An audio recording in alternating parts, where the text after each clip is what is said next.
recommend getting away from the mountain first. Yeah, we'll get away from the mountain first, and he's just gonna At see least if they 30 float. feet. Yeah, do they float on their own is the next thing. But yeah, let's travel a few hundred feet away from the bigger mountain. Okay. Which is easy enough to do because it's moving away from you as you are going. So getting distance is fairly easy. All Um, right. so, what do you do with the pieces? What tests are you trying to accomplish So the here? first thing he just wants to establish is do they float? And he will put something above them so they don't float so far away that you can't reach them if they do. Okay. Pop out a So little you're just IKEA table. dropping them on the ground and putting something on top of them? Yeah, I mean, I figure he has like a bag or some sort of thing around them. So yeah, he'll just dump one out and then maybe put like a floating disc. Well, I guess he's not a wizard, doesn't know that spell. But yeah, just something above it so they won't fly away. Okay. Yeah. So your pieces of rock just fall to the ground. Well, that's lame. I now that we have a little bit more of a distance away from the mountain, I'm going to cast Detect Magic and see if these still have a remnants of that magical aura. It was really bright. Like, be careful. Yeah. So you look and there are no remnants of magic on these stones anymore. And how Interesting. far are we away from the mountain at this point? We're I 100 mean, we yards, can 200 dictate, yards? but we went a couple hundred feet away so that we could do all this stuff. Right. And if you cast detect magic as a ritual, which I think you can do, then it's probably, a few thousand feet away from us because it's still moving while we're staying still. Yeah. Yeah. Oh, yeah. I guess I could have just done it as a ritual versus using a spell slot. Um, yeah, I'll have done it as a ritual. It makes a little sense. We're kind of testing it right here, so I can take 10 minutes. Yeah. But that leaves us for too far away from the mountain that we're not getting anything from the mountain. Or do we get anything from the desert, the sands, the wake behind the mountain? Does that trigger anything? No, nothing from the desert itself or the sands. The mountain, which you can still barely see off in the distance, you do still detect that there is magic there, but not on the pieces that you broke off of it.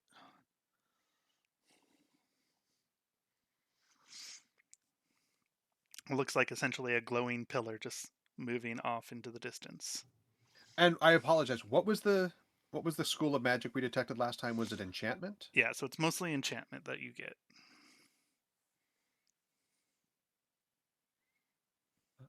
I am not detecting any of the same enchantment magics that Elondiel felt on the mountain.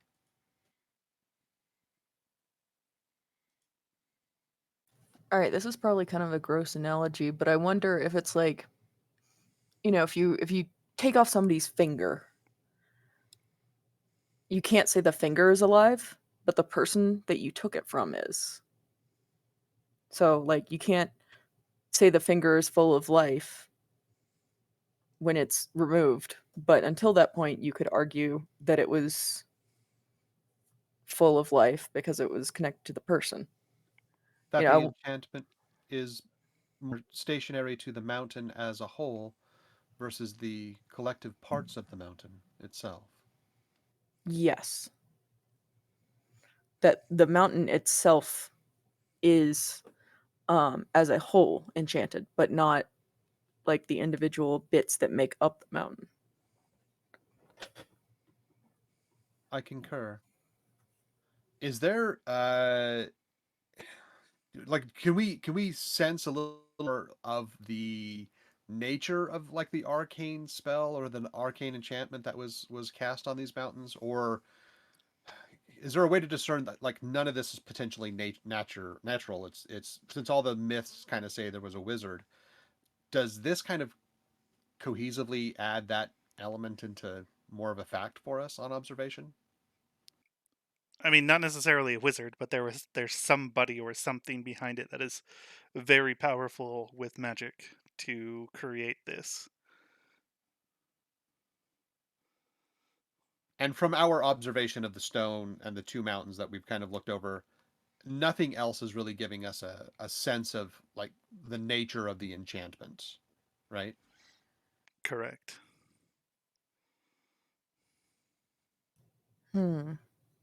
Okay. Perhaps it is more elementally tied to the source of the mountain.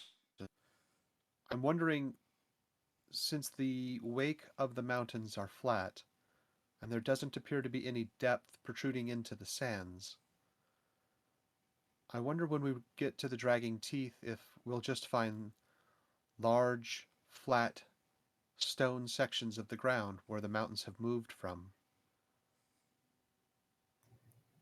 Honestly, considering how odd it is for mountains to move in a desert anyway, I wouldn't be surprised.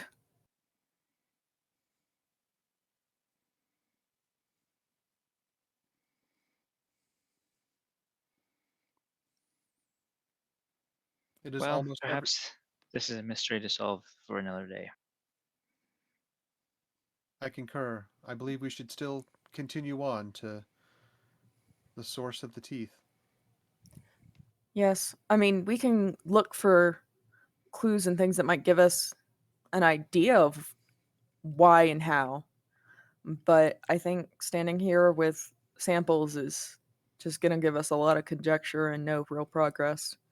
I wouldn't toss the samples though, just in case. Yeah, he'll pack them back up and store them for now. Yeah, good idea. Maybe stick them in a pouch, label them. What's the time of day where we decided to disembark the mountain and start back the sands? So it's about mid-morning, I believe, because you didn't spend too much time there, and you typically Right. travel during morning while the sun's still coming up, take cover during the hottest parts of the day, and then resume travel during night before it gets too cold. Yeah, I think we pushed on into the heat of the day a little bit to get to them. Yeah, Um, and then I think coming off it'd probably be what, maybe it's still late afternoon, not necessarily early evening at this point. right. And so it would be the point where you'd be looking to find cover to take shelter from the heat, or to press through in the heat and potentially take levels of exhaustion. I believe we should set up for the afternoon, ride out the top heat of the day, in our quest closer to sunset. And I'll just start setting up camp. I wholeheartedly agree. All right. I'm down with taking a nap, so yeah, let's do this. Okay, so Ore begins setting up camp. Everybody just kind of assisting as you go. You're able to get a little bit of rest and enjoy some cover from the scorching heat of the sun. Um, the afternoon that you're taking cover goes by uneventful. You guys can go ahead and short rest as needed, and then continue on if you would like to travel as it's starting to cool down and getting dark into the night. Mm-hmm. Ore, your dark vision for you, that's always on and you can grant it to everybody else, right? Correct. Yeah, Okay. it's 300 feet naturally at all times for me, and then it's when I grant it, it's a one time a day offering for an hour. Then I can burn a spell slot if I need to do it again. Okay. And I can do dancing lights if we don't care about not being stealthy. Right. For the for most anybody that part, can't see. your team sees pretty well in the dark and at night.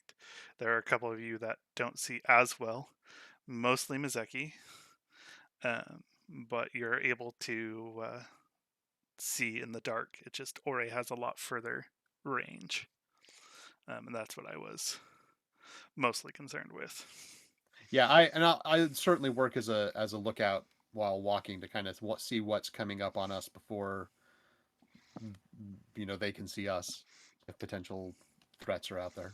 Okay. And certainly watching the ground, making sure that we're not getting too far off the top of the dunes. I would, if I was leading, I would be keeping us closer to the tops of the dunes as opposed to the base, unless we're setting up camp. Yeah, just under the ridge line. So Yep. anybody on the other side, we're not going to stand out to. Okay. All right. Do you guys have a marching order for this evening? I would probably be up front. Okay. I'll take rear. Okay. And the rest of us will just be in the middle. Zernig will be like middle front. Yeah, I'll go right ahead of Mizeki and just kind of keep an eye on him, making sure he's not like falling and breaking his leg or anything. I'm just working under the assumption that Alandiel's still doing Water his walks, ritual yeah. water walk to make it easier to walk in the sand. Mm-hmm. So, okay. Doesn't require concentration, so I can just keep it up Yeah, just we've got a every ritual 10 minutes. every 10 minutes. every 50 minutes, so it doesn't drop. Yeah, okay. Yeah, so easy enough to do. So as you begin making your way and the sun is setting and it's starting to get darker and colder as you're making your way, Ora, you notice that off in the distance up ahead of you, flying in the sky, in what seems to be a patrol pattern, are two Aarakocra. And they are obviously not the Aarakocra we came from, because they would be much, much further behind us at this point. So Yeah, when I see them in a pattern, I'll kind of stop the group as I watch them for a moment. Do they have lights, or are they just dark aerial forms flying around, essentially? from this they are perspective? just dark aerial forms, but you're able with your dark vision to see and make out enough to discern their species. And do I notice the tops or peaks of any mountains on the horizon in anywhere in that direction where they're obviously searching from one of like another mountain that we're coming up on? You do not.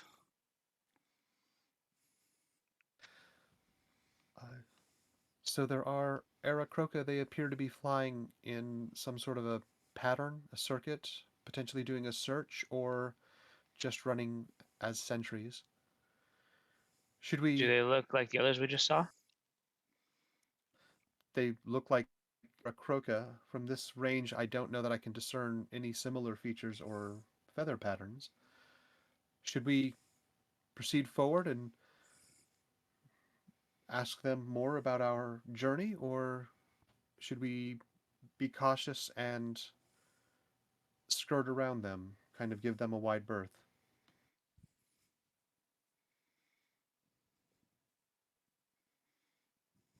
I vote we move ahead.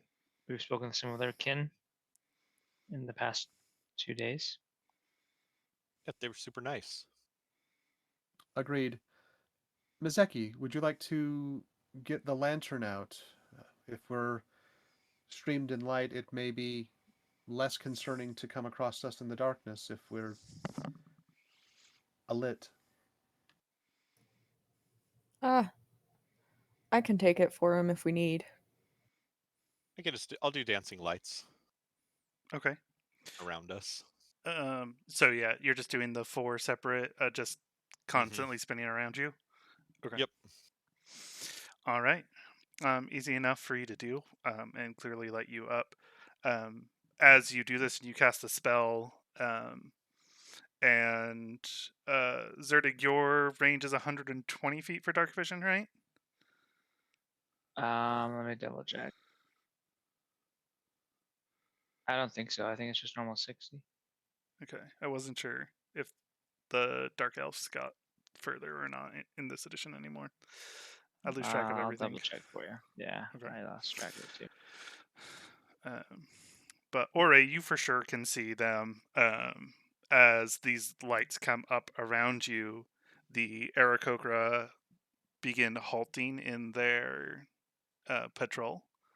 And You're right. It is superior dark vision. okay, yeah. So you will see this too, then, Zerdig.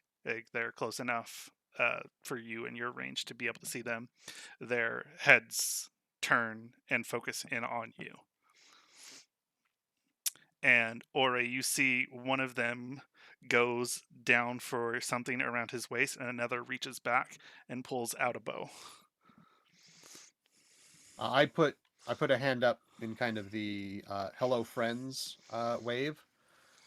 I'm trying to signal that we're not a threat as we engage, and if they start rushing with a certain degree of hostility, I would stop the party from moving any further forward. Okay. And Zerdig will have his hands on his gun just in case. Okay.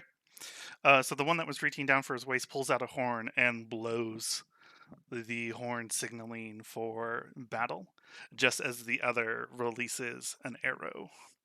If you would all like to go ahead and pull up Fantasy Grounds and go back to the desert map that we've got, we can pull up this battle. These birdies are not as nice as their friends. Oh, and it's about to get darker because dancing lights is getting dropped. You know, I've got a sudden craving for chicken. Actually, no, I'll move the dancing lights to them. Doesn't Keeping dancing cover lights have to the- stay within a certain distance of you? It's got a range of 120 feet. Oh, right, but they have to stay within a certain of each other. That's what They it can- is. Yeah. So Yeah, so I'll just drop it and cast it fresh right on them. okay, Just highlight the battleground. Highlight them, not the bat. We don't want them to be able to see us. Blind them Assuming with it- bright lights. Yes, good plan. and then once you get in, if you want to go ahead and roll initiative, and if someone wants to roll initiative for Mizeki, that would be much appreciated. In fact, let me go Alondil pull gets up a 16. his character sheet so that I have it as well. Because then I can actually roll from his character sheet. You said 16, Alondiel? Yep. Okay.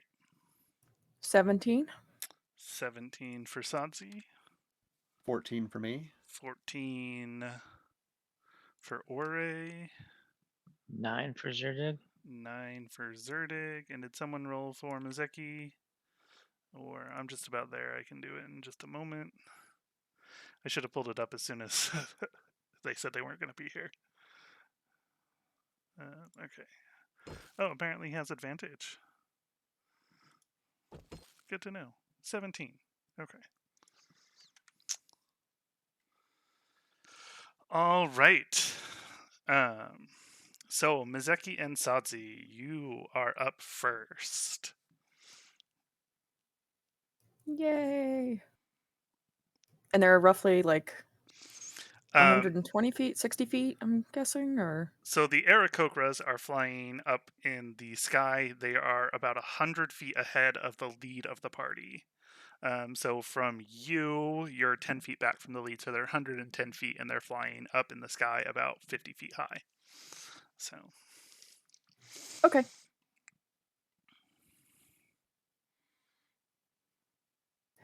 I'm going to...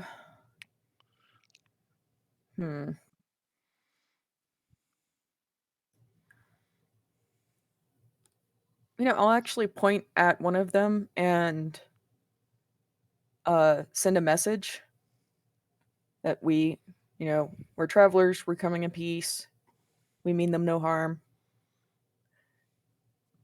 And I'm pretty sure Mizeki would just be like ready to Eldritch Blast them. Eldritch Blast, yeah. Let's see. What is his range on Eldritch Blast? I don't think he took Eldritch Spear, so it is just 120 feet. He can't quite see them, so at disadvantage. I think that still hits. Yeah, that still hits. 4 plus... He gets to do some extra damage for something.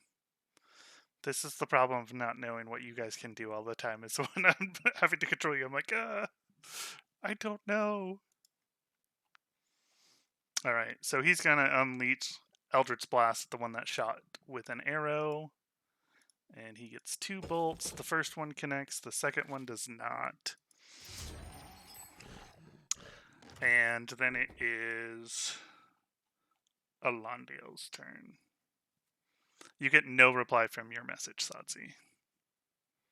Wait, I kind of figured. how far are the Aarakocra within 60 feet of us? Isn't? Oh no, they're not within 60 feet. Is message only 60 feet? Message is No. 120. Yeah. No, I'm just wondering how they can see. But I guess they have lights on. Yeah, so that you doesn't have matter. lights on right around you. Yeah. Turn the lights off. Yeah, as soon as those dancing lights got up, the Aarakocra were able to spot you. It's like you guys turned on a spotlight on yourselves. Kind of the point. It just ended up, instead of being like, hey, this is a sign of peace, being, get him! Zerdig will just shout out to Alondiel to turn off the lights. And it is 'cause Alondiel's turn. He's going to shoot.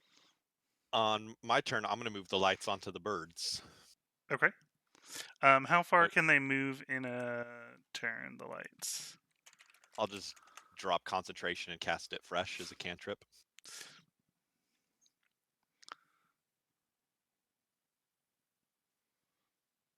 Okay.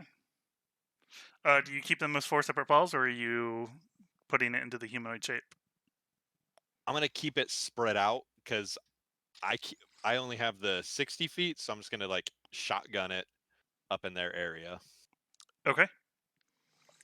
And the alright. lights must be within 20 feet of another light. So I'm going to kind of just like push it out and make like a box with them. Okay. So one In the area above that and I saw below that- each Aarakocra. Yep. Okay. So the So we can see Aarakocra them. are lit up. Yep. And now we're in the dark. Correct. All right. And I'm going to spread out a little bit. So we're not quite so clumped in case something bad comes in. Okay. Those of you That's a with good idea. dark vision see, well, with 120 feet or greater dark vision, see shaking out of the sand below 5 giant scorpions and riders who begin moving swiftly towards you, closing in on how your far- distance. How far away are they? So the first one comes out about 60 feet from you and charges in, as does the second, able to close in on Ore and Alondiel. And I forgot to switch so that everybody can see what's going on. The next closes in, going far but can't quite reach anybody, as does the fourth. And the fifth makes his way, and with the lights from your dancing lights, you can see 3 of them clearly on the ground below the Aarakocra. Am I able, with my vision, to be able to discern if any of them is the guy we let go?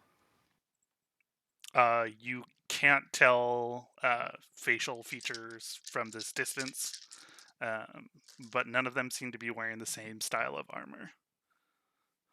So it looks like a completely different style than what we've seen on the other guys that we encountered. Well, the guy that got away, the guy that you let go, yeah, different style of armor. But the 2 that you Sure. killed, it's the same style, Okay. where it's very minimal scraps of leather and things put together, whereas the previous had bone armor. But it doesn't seem like matching outfits, gang attire, nothing like they're not wearing. It's not uniforms essentially for what they are. Okay, well, you asked a different thing than what you meant then, because you asked if it Sure, matched I with what the understand. guy got away. Well, I was looking for enough detail to look like they're the part of the same group. Right. Had you not Not asked about a just the same specific armor. person's Sure. armor, Well, then I would be it's a standing different for him answer. as well. Yeah. Sure. Yeah. Do they look like the group that Yes. we encountered last time? Right. But Okay. like none of them look specifically like the one that Ore asked about. But yeah. The armor Gotcha. stylings and everything is very similar to the previous We group don't that like you these fought. guys. So Zerdig will just yell out to everybody, there's enemies coming towards us. They can see a couple of them, but he'll just tell them. Yeah, Alondiel, Spy riders. you'll be able to see the one as it closes in on you. And then Ore, there's one right next to you, and it is your turn. As they, what's the weather like? Is it clear outside, just clear open night, or is there clouds? Does It is feel like any kind clear, of a open storm? night right now. The moment I make out that it's the scorpion riders start popping up out of the sand, and they have very, very similar look to what we already engaged, I am going to cast over most of them and kind of cover a little bit of our party with Call Lightning, and I'm just gonna take up that 60-foot storm cloud over all of them. And does it look like there's a leader specifically? No one really stands out. They all look exactly the same, or similar enough. It doesn't look like there's someone who's like decked out as kind of a head of this group. Yeah, this time it doesn't look like there's an obvious person in charge as it did last time. Cool. Oh. So I'm gonna target the just the center scorpion rider right next to the two Aarakocra. Okay, yeah, so below, because the Aarakocra are flying 50 Are feet. flying, right. Yeah. Right. And then I'm gonna target them. Just going over the reading of this because I want to make sure, because I know it targets everybody where I strike the lightning down within 5 feet of where I strike the lightning. So it'll target the rider and the scorpion then. Yeah. Yeah. So I target the rider, and then the scorpion, and anything within 5 feet of them will take the damage as well. Yeah, so it's just them then. And that is 3D 3d10. Okay, lightning. and what's the save DC? That is a dex save of 17. Okay, the scorpion gets a 12, and the rider gets a 17. Boo. So he takes half damage. Okay, and how much damage? I clicked the button. I'm waiting on D&D Beyond to do its thing. Oh, right. I guess I could pull up your rolls as well so that I can see them too. I'm a little bit distracted today. I've been playing Sure. Tears of the Kingdom all week. Total of 18 lightning damage on him and all of the adjacent 5 feet characters. Right, so he saves, so he takes 9, but his scorpion takes the full blast and takes 18. And then with my bonus action, I'm going to Starry Archer and take a shot at one of the Aarakocras. Let's go to the Aarakocra to the left side Aarakocra from my angle, so the lower one on the map. Okay, yeah, that's the one that launched the arrow, which we'll get to as soon as his turn comes up.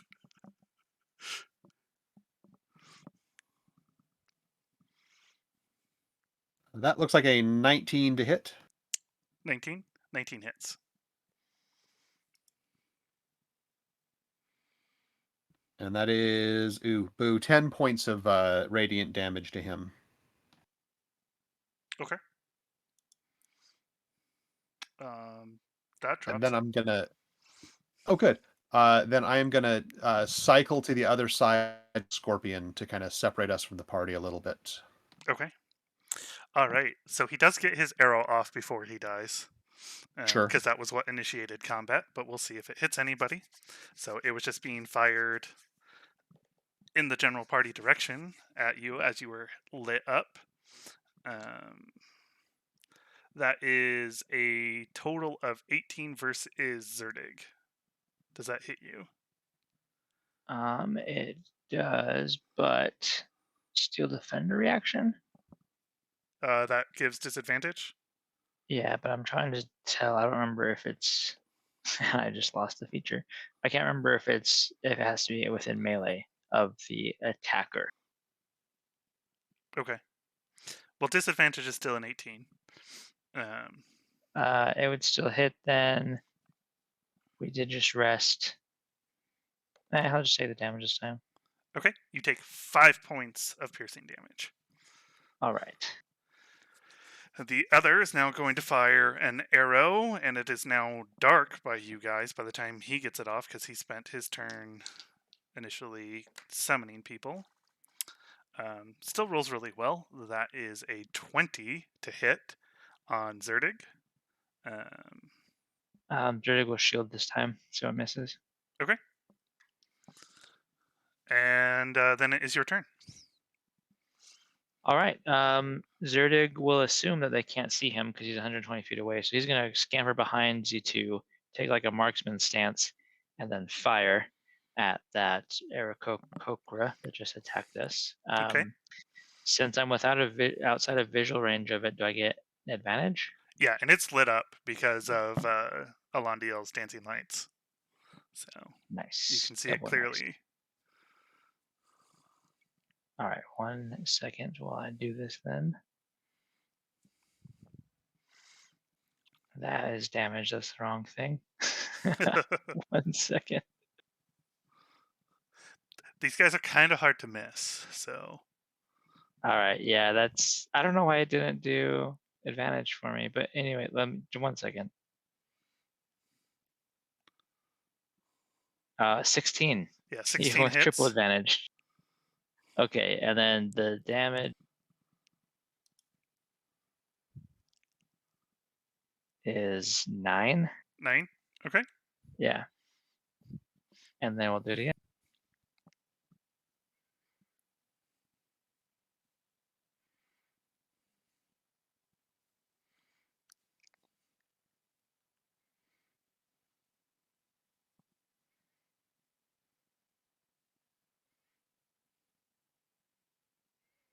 I don't know why it's not doing the triple advantage for me correctly.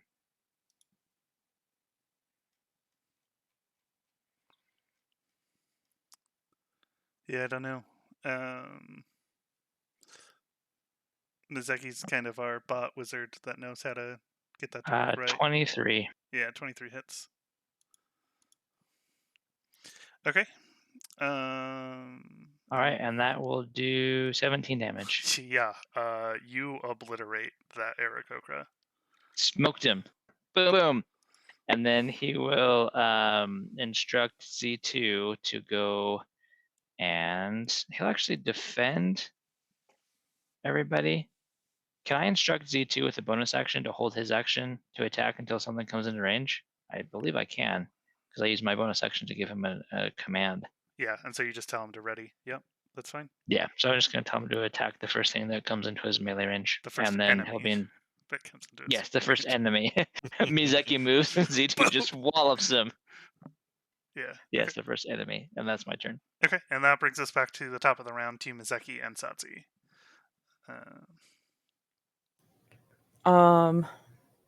Mizeki's probably going to move back and away, because that's what he usually does tend to do. Yep, retreat. He doesn't want to get grievously wounded.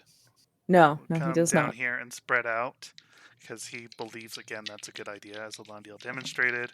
And he'll take a couple pop shots at the only one he can really see because of the lights shining overhead of it. 2 more Eldritch Blasts. I believe he likes to target the Scorpion so that the riders are tumbled to the ground. So those, what is his bonus? Those both hit the Scorpion for a total of not a lot of damage. I rolled really well for a total of 5 damage, unless we remember where his other damage comes from. Oh, it comes from his genie feature. How much is that?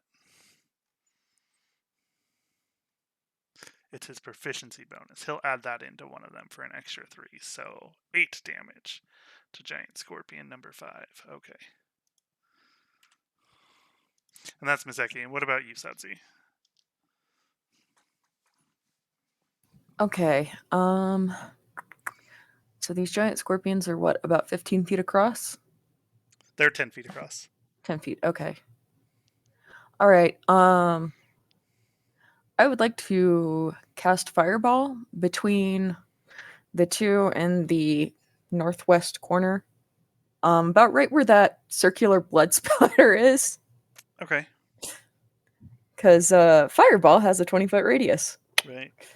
Yeah, if Uh, you move that back about 10 feet, you'll also get the one in front of Elondiel with it. Okay, Both the sounds great to Scorpion me. and Rider that way.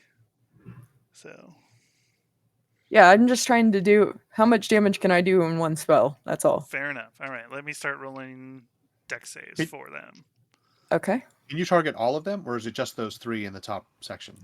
I think it's just those 3 because I only have it's a 20-foot radius, so 40 feet diameter. And Yeah, if you they're go right in the center, you'll get them all. okay, I didn't think I would, And so do it. everybody in your party, if you do it that way, is just far enough out of range. Yeah. Yep. Okay, so I need 10 dex saves. Okay, Scorpions first. They have okay. What is your total DC? It's 16. Okay. All the Scorpions fail. Riders. What is my riders bonus? Okay, that's their bonus. All right. All of the riders fail. Everybody fails. Nice. For 31 points of damage. Okay. 31 points of damage. Okay. I had a very good fireball. You did, and everybody's looking a bit singed, but nobody goes down from it. I could just, as Ore, I'm standing right next to this giant scorpion and a rider, and just a big flash of flames comes up, engulfs them, stops 5 feet in front of my face, and kind of descends away from me. Yep. That's warm. And you're all able to see them brilliantly for a second before that light fades out. And then Elondiel, it is your turn. I'm going to move the lights down. I can move them up to 60 feet. Okay. Yeah. So I'm going to pull them down from up above. Mm-hmm.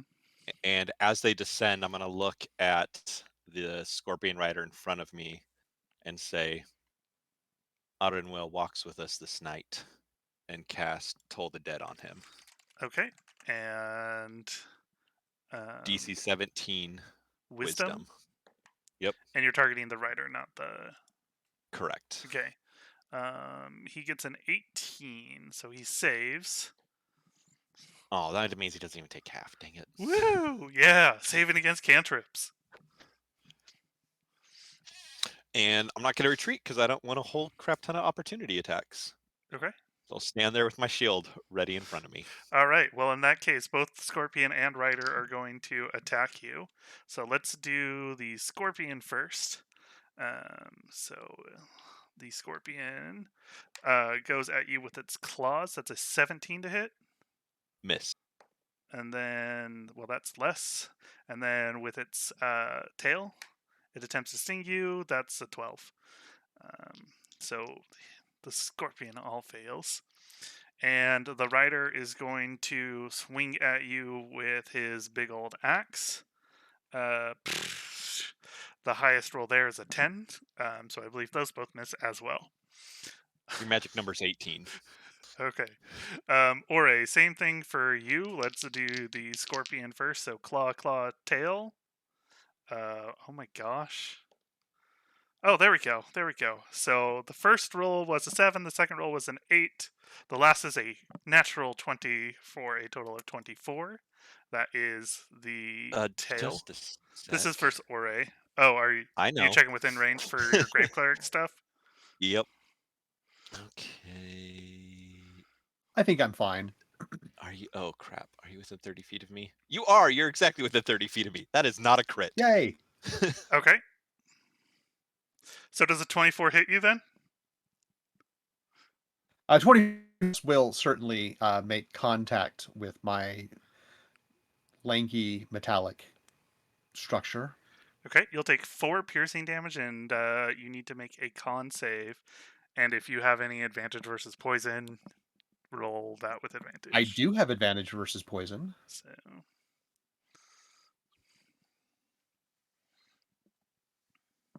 And that was 4 points of, you said, piercing damage? Yeah. And I'm waiting on the roll for my save. Okay. While you're doing that, another rider and scorpion are going to close in on you. My con save is 21. Okay, you're going to save, and another scorpion and rider will close in on Alondiel. So the one that closes in on Z2 doesn't have any attacks because it had to spend full action there. The second one let's do the rider for the first one. Those are both missed. The highest roll is a 9. Yep, And then yep. second scorpion, we have another crit on the first claw attack, and then a 15 on the second claw attack. 15 will miss. Okay, and then the tail is a 22. That will hit. Okay, so One claw and the tail. the critical claw will deal 10 bludgeoning damage, and you are grappled in its claw. And the stinger will deal 3 piercing damage, and you need to make another con save. I just rolled my con save. I rolled a 23, and you said it was 3 piercing with the tail? Yep. Okay, and then Alondiel first claw attack on the new guy is a 19. I'll do it. Okay, and the second one is an 11. You take 7 bludgeoning damage and are grappled, and then it's going to attempt to sting you. That is a 23. Yep.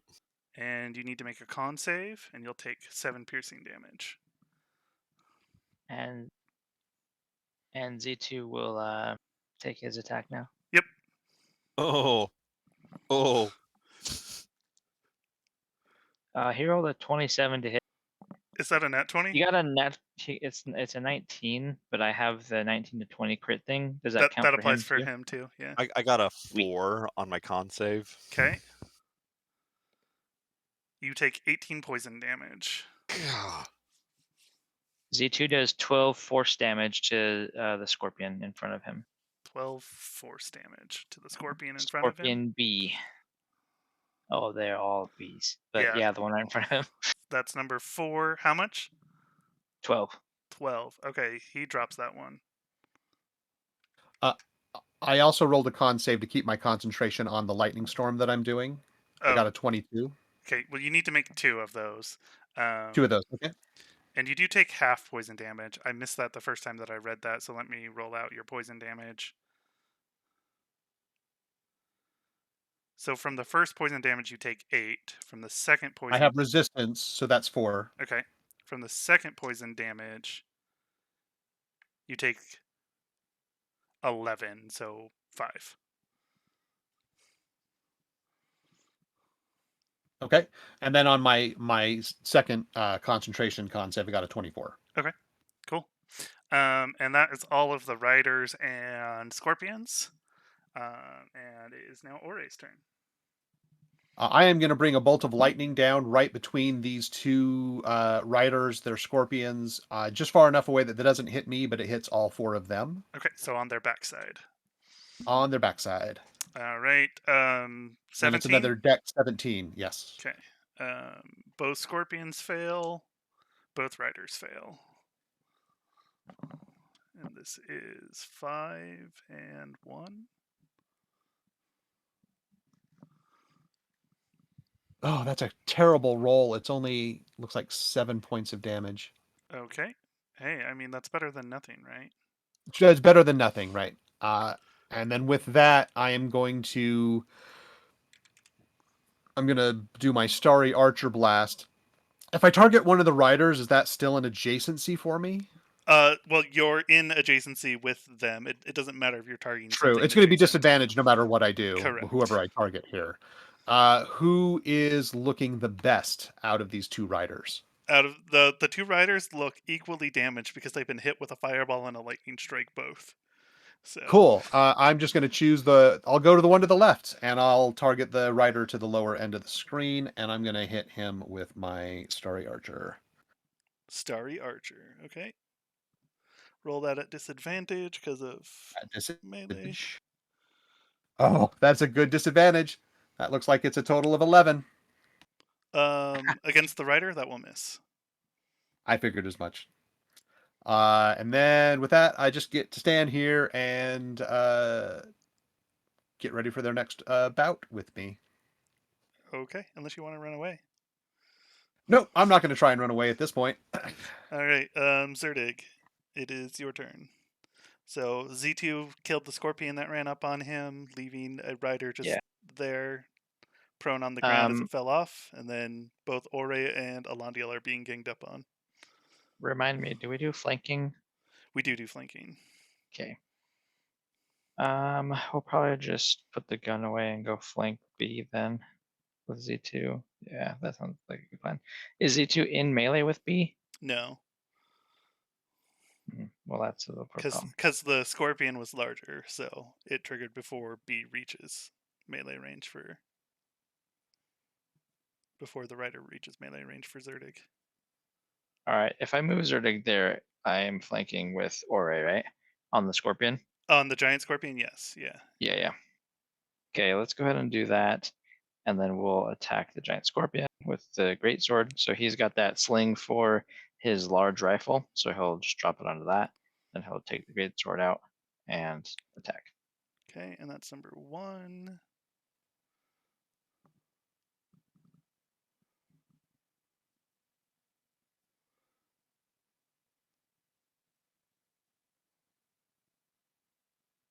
All right, that's a crit.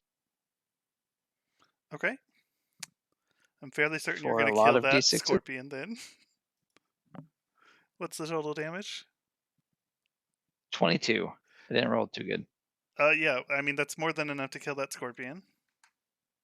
All right. Sending the rider tumbling to the ground prone. So you've got 2 prone guys there that you could step into adjacency with either one. So I think I'm already adjacent to one behind me. So Yes. I'll go to Zerdig. So Zerdig will attack him as well. Okay, and advantage because he's prone. That is another crit. Okay. Pretty sure you're going to kill him too? And that's only 18 damage. I somehow rolled even worse. Maybe not. Okay. He And barely then, hangs in there then. well, he'll command Z2 to attack too, though. So Z2 will be the ender. He'll, I guess I was gonna say he'll command Z2 to take him like alive, but Z2 does force damage, so I don't think that's possible. I think Z2's damage type automatically kills people. Yeah, I believe so. But Z2 will step up and go ahead and roll, an advantage there for him too. Not a third crit in a row, but still 28 to hit. Okay. Yeah, that's plenty. Oh wait, sorry, 21. I input it incorrectly, but still should hit. Yeah, that's still enough. 9 more. 9 more? Yeah, that's exactly what you needed to kill it. All right, so Z2 comes in and puts him down, which Zerdig is a little sad about because he did want to take this guy alive. So he's gonna make a mental note to see if he can implement a mode for Z2 to take things hostage instead of just like murdering them, because he likes to avoid that when possible. Okay. And that's it. That's me. All right, and that brings us back to the top of the round to Mizeki and Sadzi. Mizeki's going to run over and try and help Alandiel out. And we'll go to there. Does he have any cool spells he can do, or are we just going to Eldritch Blast all night? From here, it looks like we're just going to Eldritch Blast all night. Yep. Okay. Target the scorpions. That's an 18 to hit. And a 19 to hit. Both of those hit. Oh good, that's a lot of damage. For a total of 15 points of damage to number 3. Okay. It is still standing.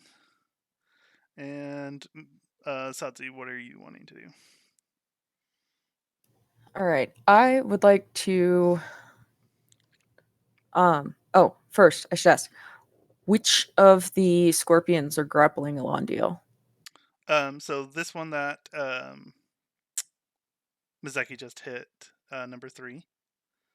And Okay. number 5 has Ore. All right.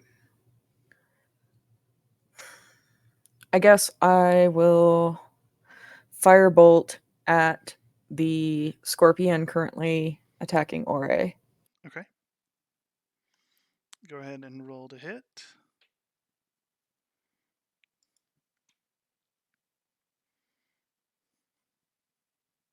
Sorry, I have a cat laying on my arm.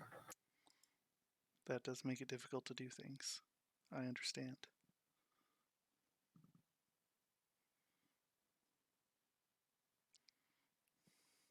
Okay, so that's 27 to hit. Yeah, that's plenty. And 8 points of damage. 8 points of damage, and that's number 5. 8 is more than enough to take it down. And another rider goes tumbling to the ground prone. Cool.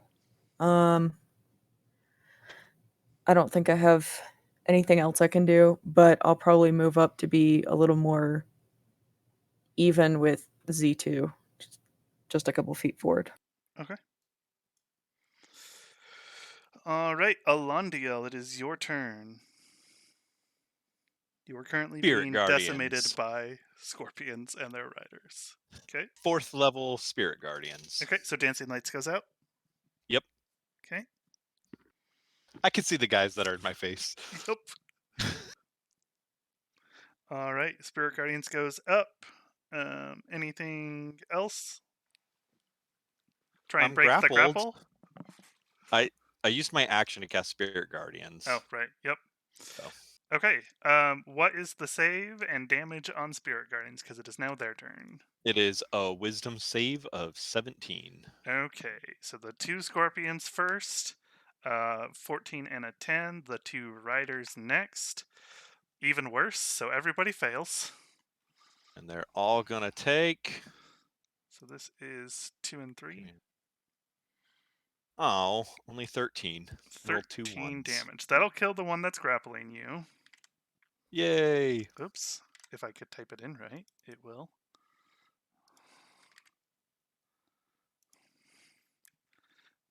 All right. So that rider, as he goes tumbling to the ground, he'll stand up and move next to you. And he will swing his sword. That is a 9 and a crit. Can you stop crits on yourself? Ooh, can I stop crits on myself? As a reaction when you or a creature. Yep. I'm gonna not be crit. Okay. Then a 25 to hit for Yeah, that'll do 6 it. slashing damage. Okay. And then the scorpion and other rider will attack you. The scorpion, the 2 claws are 11 to hit.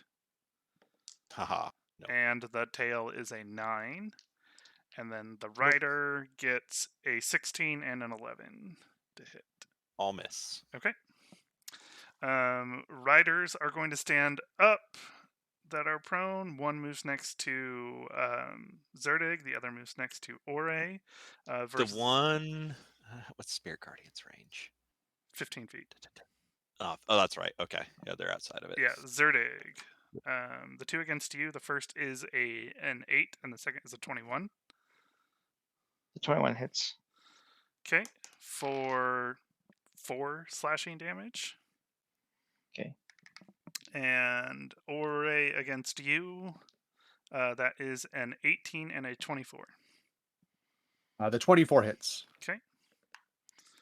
For a total of 7 slashing damage. And then it is your turn, Ore. Ori doesn't like that. I'm going to bring another bolt of lightning down right between these 2 guys so it targets both of them, but leaves me in Z2 safe. Zerdig save. And so it's another. Yep. Yeah. Dex save of 17. Dex save of 17. 15 and 16. They just barely miss. Yay!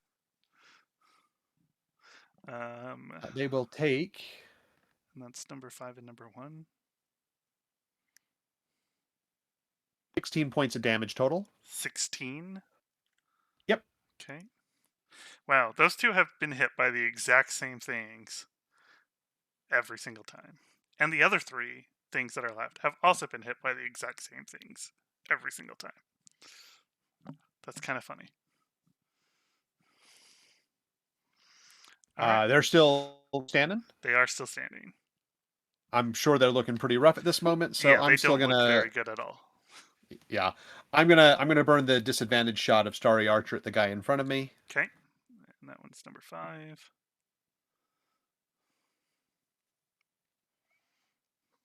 Oh, it didn't roll the disadvantage. I mean, it's a 17 hit. Let me get that second roll in here.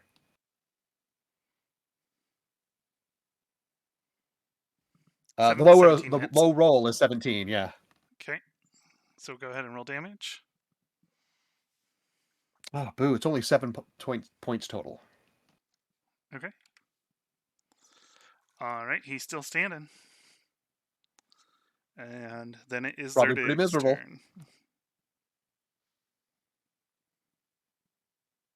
Alrighty. Well, Zerda can't get away from this guy, so he'll just attack him. Okay.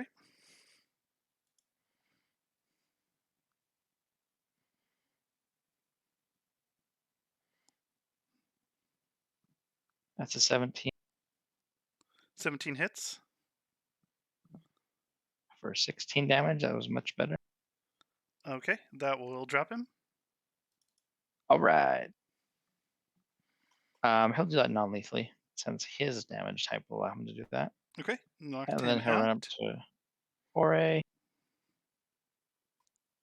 I forgot I need to roll con saves for the attacks that I took for my Call Lightning. Yes. Who's looking worse between Ore and Elandiel, actually? I'm bloodied. Probably Elandiel. All right. Yeah, Ore's been hit more, but Alandiel's been hit harder. So. Well, Zerdig will go help Ore, and then I'll send Z2 to go help Elandiel. Okay. 20 on my con save. Do I need to do 2 con saves because it was 2 attacks? Each time you get hit, each time you take damage. Yeah. Okay. Because it was like a claw and a tail the last time I got hit, so I'll do the second one. Yeah. All right, that's another crit for 24 damage on this guy. Okay. Yeah, that's more than enough to take him out. And we'll knock him out as well. And then bonus action, have Z2 go help Elandiel. I guess it'll just go. It needs to be within 5 feet of him. So Z2 will stay within 5 feet of Elandiel and like right next to him, and then attack the scorpion. Oh, I was gonna say we could try to save one of the scorpions, and I can see if I can use one of the charm monster things on it. Okay. He'll get right next to Elandiel and attack the rider. Okay.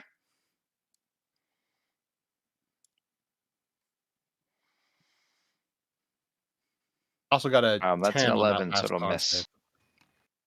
And that's Yeah, me. the damage wasn't high enough, so 10 is fine.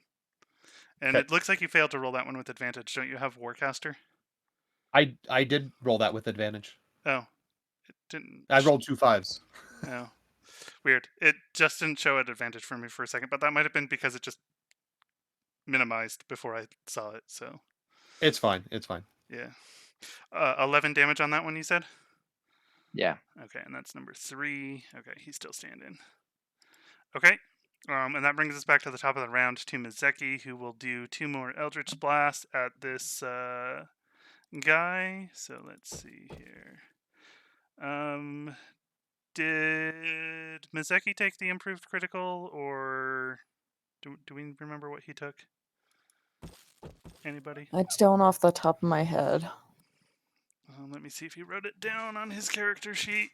Because if he did, the first one's a crit.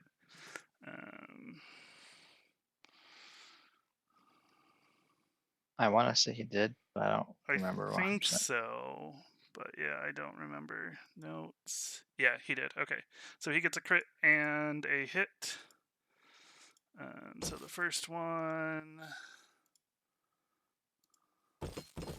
So he does a total of 10 damage between the two. He didn't roll great.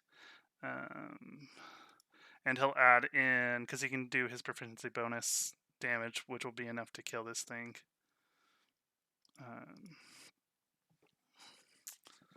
All right, and then Sadzi, what would you like to do?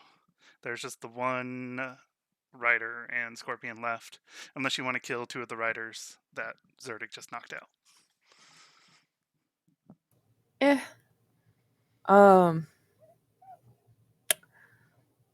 I think I'll just target the rider with firebolt. Okay.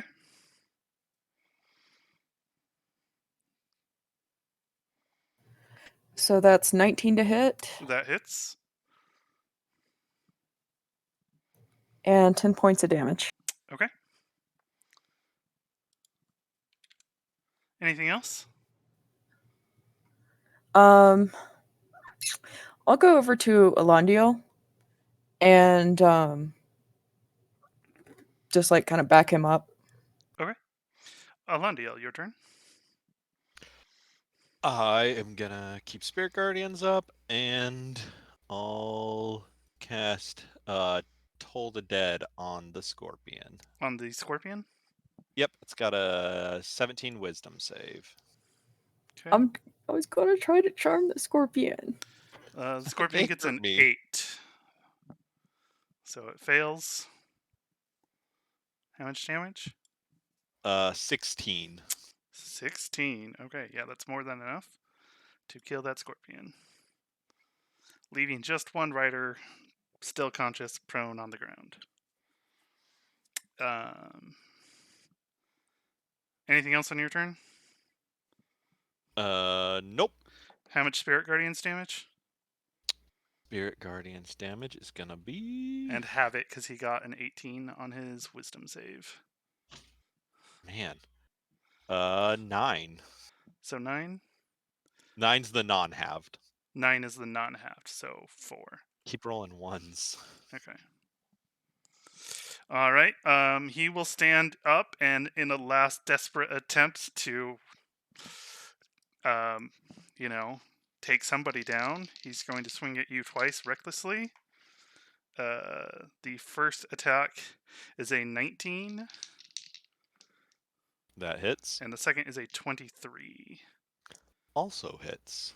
So the first attack is 7 slashing damage. Oh, those two, G2 would use his reaction, so that would be one attack that hits, and then it'd have to, because it's disadvantage. Okay, and so I've- the second attack goes at neutral then. That makes it a 20. Then. Okay. Still I hit. have shield. Would if I cast that, will it cover Alondiel as well? No, that only No. affects you. Oh. Okay. So the first one was 7 slashing damage, and the second one is 12 slashing damage. And then it is Ore's turn. I see that Okay. guy as the last. That's 2 saves. Yeah, for concentration. 1 for each one. And DC 10 on both of them right now. Oh yeah. Yep. I rolled an 18 and a 10, so. Okay. That's with no mods. All right. Ore. Yeah. So as I see, he's the last one standing on the battlefield. I'm going to bring another lightning down right on his backside to just hit him. So another 17 dex save. 15. Oh, that's not enough. So he takes the full 10 damage of lightning damage coming down on him. Which is just barely enough to take him out. All right. And with a quick survey across the ground, do I notice anything else out in the distance coming towards us, being disturbed? Anything shifting around in the sand still? No, you don't notice anything else. Zerdig, you've collected 2 unconscious scorpion riders. Gotta catch them all.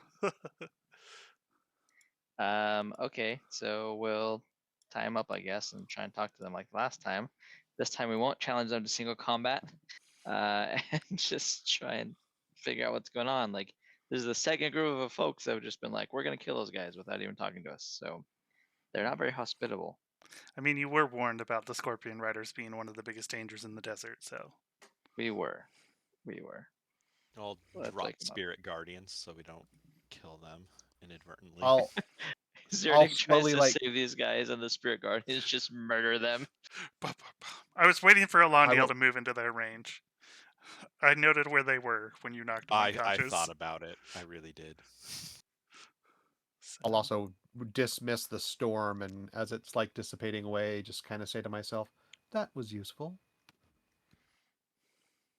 okay.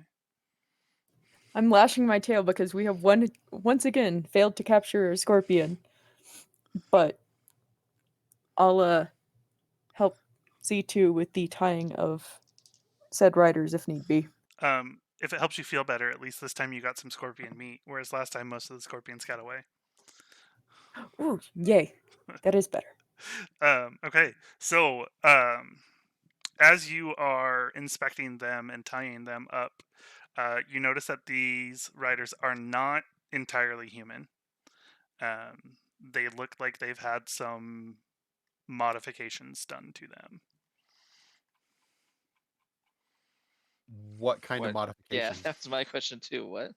As you look at them, one of them has a set of gills, and another, as you look at them, he has what appears to be flaps that come out of his arm that, when fully extended, connect from his arms to his torso.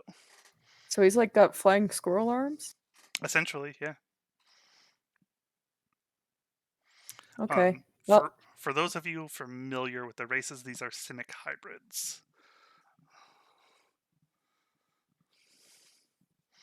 Let's roll a nature check to see if Zerdig knows that. So, which are generally humans, elves, and Vidalcan that have been experimented on and mixed with animal parts. So, Zerdig gets a 24, and he says, "Hey, those are Simic hybrids."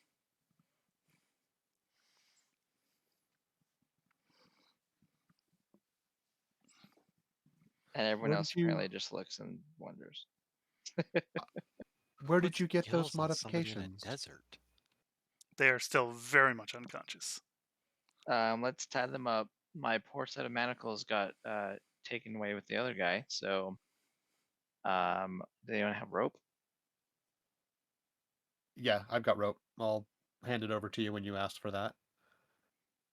All right, so Zerdig will tie them up to each other. are they And all just then unconscious, not dead? 2 of them are Well, unconscious. The other these two, 3 are yeah. dead. You can't non-lethal magic, so any of them that died to magic just died. And Z2's fists are force damage, which I don't think can be non-lethal either. Okay. So- Well, once you've got How's every? tying the alive ones in hand, I'll go over and start checking the dead guy's pockets for loose change. I know Alondiel's a little rough. Is anybody else hurt? You? Slightly. Sure, Zerdig took a few hits, but not anything. sure. Yeah. While we're like getting these guys all secured, I'm gonna turn on Aura of Vitality and start dealing out some healing. Okay. Between the 3 dead guys, you collect a total of 12 silver pieces and 10 copper pieces. Don't carry a lot on them. Do they have any like information, notes, scrolls, scraps, anything like that on them? Nope.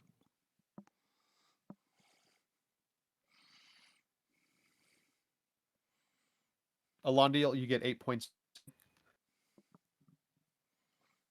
Thank you. I'll also cast Cure Wounds on myself. Yeah, but I got to deal out 10 of these, so you're gonna get a chunk of them. Oh, okay. Maybe I'll hold off on that then.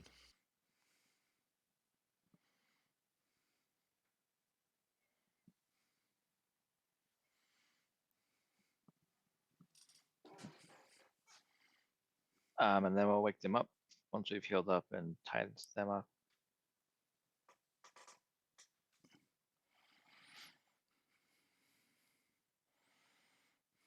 And you'll get another 4 points. Nice. Well, that for the total of how much? And another 4. Okay, so more than I That's need. that's Actually. 8 so far. That's 8 so far to Alondiel. And how much do you need? How much are you down? I'm only down like 9 total, Okay, I'll do so the we next can 2 for just you. use a hit dice on short rest and be okay. If Alondiel's down more, you can just hit him some more. I'm still bloody. Okay, well there's 10 right there. I can just use that one and top off Zerdig. And then I'll deal the rest of these out to Londiel until he's in a better place. Cool. Yeah, I mean, Thank if you. heal other people up, and then I'll take whatever's left. It's just you and I. Okay. Yeah, I don't think Bezeki or I got hit I at had a all. lot of resistances that helped me out, so I wasn't hurting quite the same way. So there's another 6 to you. Okay. I'm not bloodied anymore. Not full, but Another 12. it gets me close enough. And I'll give you this last one here of 8, and I'm going to give the last, I think, fully top me 2 to off. myself. Yeah, I'll give the last 2 to me. Okay. I'm sorry, 3. I'll give the Oh, last that's 3 to me. better. All right. As you Zerdig. go for the scorpion meat, Sadzi, avoid the tails. It might look like juice coming out of those things, but it's pretty potent. Yeah, too spicy for me. All right. So Zerdig, you said you tie him up and then wake him up after you've done all of this healing. So you. Oh well, we're gonna take their weapons away from them first. Yeah, I assume Just to that be happens clear. when you tie him up. Yeah. So you've got them tied up, you've healed up, you wake them up. That's a lot of ups in a row. Yep. What do you want to do with them? Now we're gonna chat them up about what they've been up to and all the other ups we can get in there. Yeah, we'll just wake them up and see. First off, Zerdig's just like irrationally angry about this. He's like, "What? Why would you just attack travelers in the desert for no reason?" And apparently just hide in desert dunes with scorpions waiting to ambush people for a long time. He actually asked that in character. That's how we survive. Ambush, collect, reward. I really don't like your customs. That seems quite barbarous. Have you thought of moving out of the desert? The desert is our home. We have lived here all of our lives. Where did you get your modifications?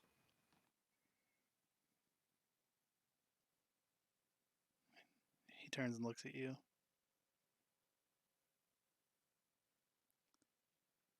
Does it matter? If the information is pertinent to our current journey, yes. Then it does not matter.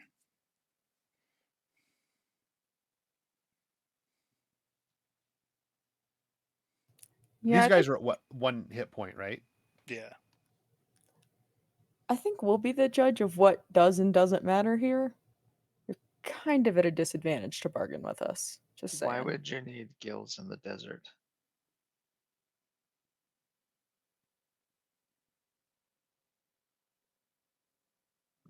I didn't ask for them. So someone or something experimented on you and gave them to you?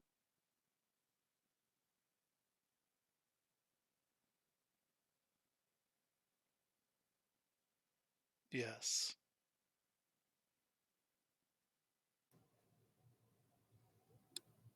Was Do you it know- an honor?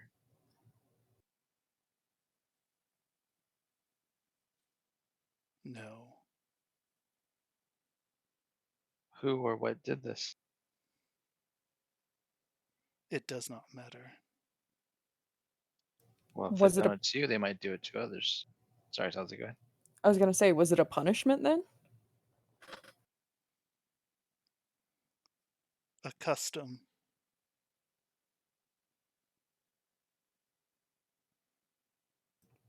For Our tribe.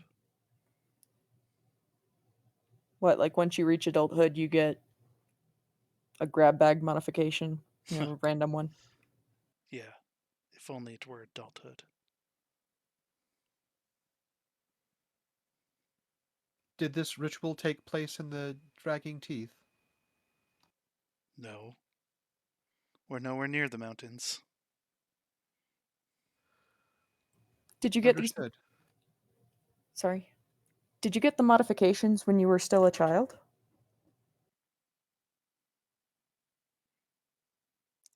I thought that was clear after saying, if it only happened when we were adults.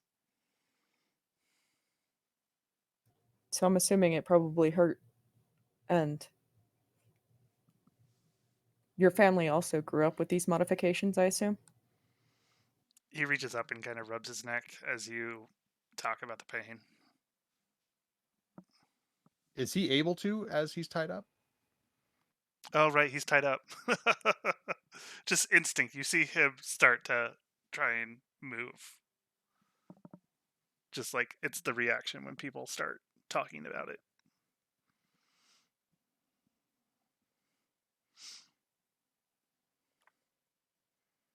Everybody gets one.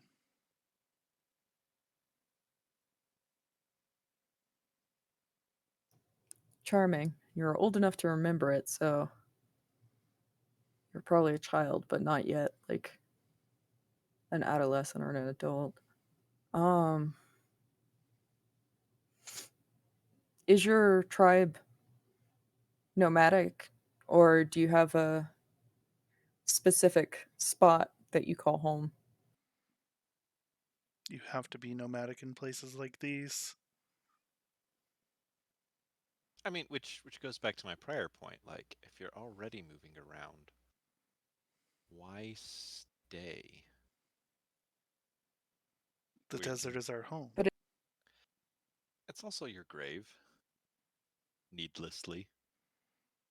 Most people, their grave is where they are born and where they live and where they die. Yeah, my interactions with most people indicate that they don't need murder to get by, though.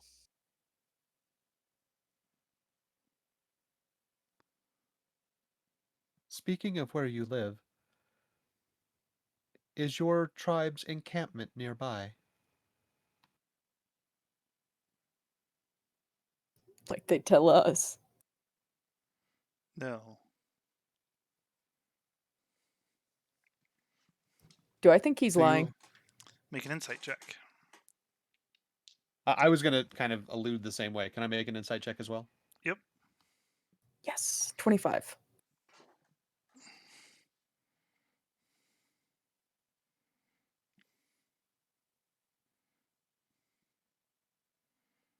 Eight. 8. Sazi, you don't think this guy has spoken a word of truth to you since you've begun conversing? Not even about the getting the mods as a child. You're not sure on that, but everything he seems to say, he says the same way. And you get the impression that it's not true entirely, at least.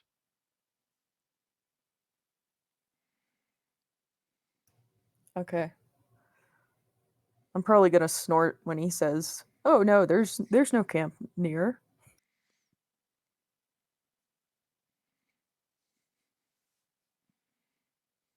So you do not believe him?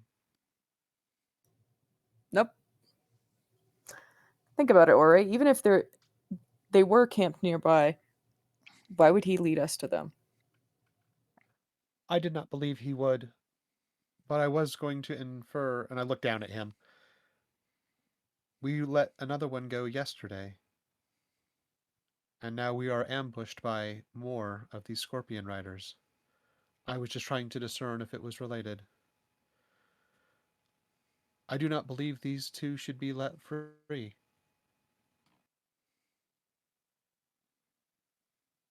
We're Nature not of the gonna desert. murder them, Zerdig says.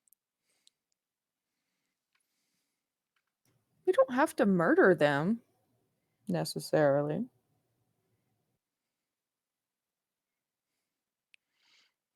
Yes, we could just tie them up and leave them here, Muzeki suggests.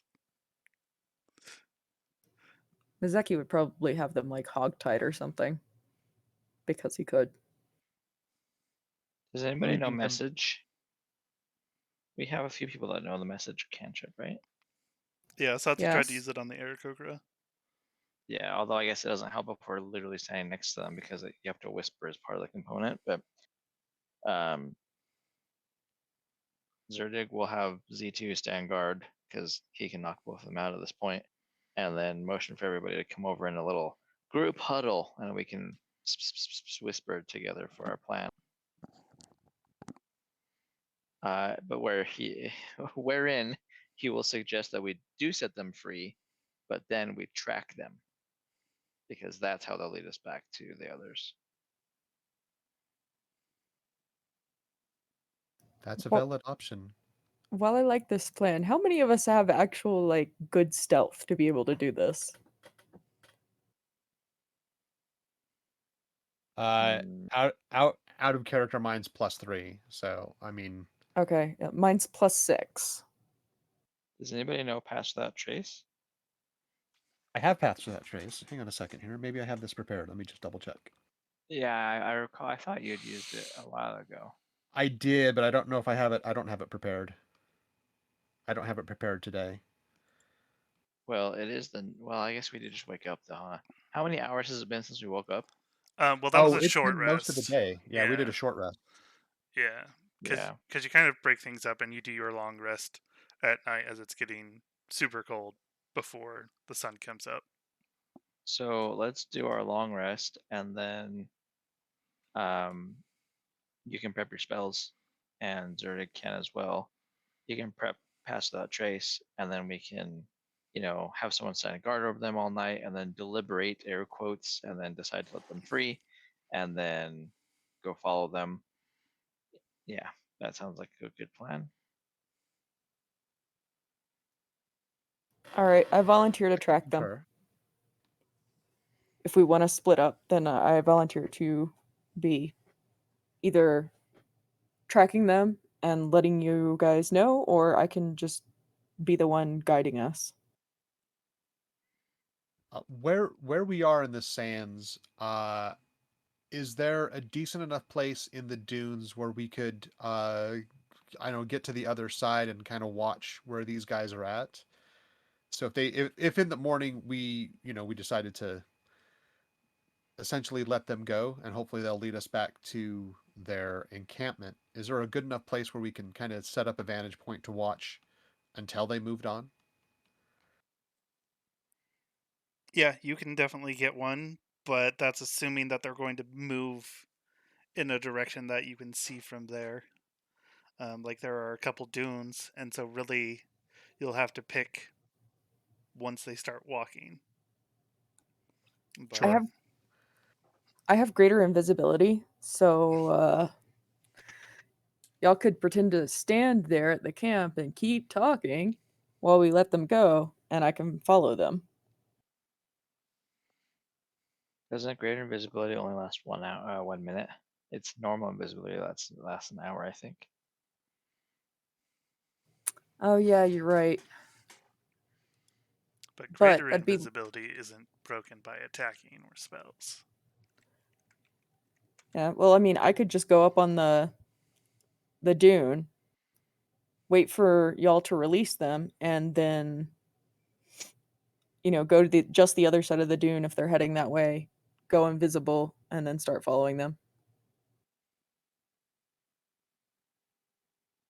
Does Tracking- anyone have a magical means to mark them?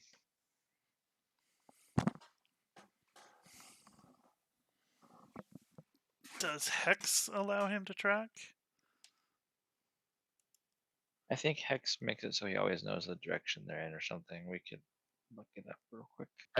If we're gonna do a long rest before we let them go, and I prep spells in the morning to get No, it just deals extra damage to them, and then they get disadvantage on an ability check.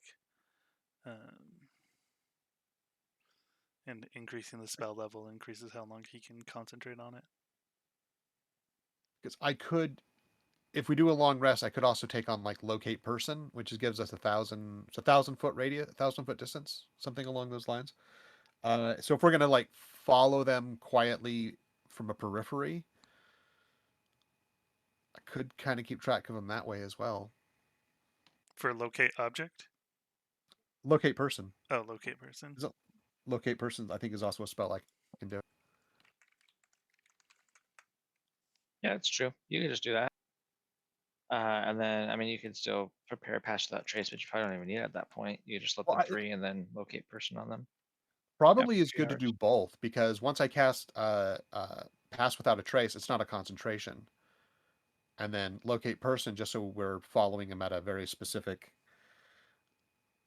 Yeah, Again, like from a periphery, we can kind of keep ourselves on the other side of some dunes or lower in some dunes as we're walking, and just kind of keep track of which direction they're headed.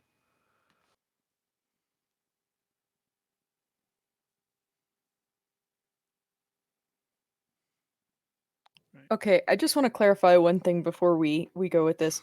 What do we hope to gain by finding their camp? Could assess how dangerous they are as a collective. I mean, we survived because of our training and experience, I think, from what we saw with them and what that scorpion stinger did to me. The general populace does not fare too well, especially if like there's multiple tribes raiding similar areas. So you want to go in and clear them out. I'm saying that's really the only reason to do so. If we want to follow them, I don't know what other purpose we would have other than preventing them from causing further harm. My concern is just, we have 5, 6 of us with Z2. What if we come, we On a whole follow camp them, full and of them? yeah, and it's like Yeah. 30 people.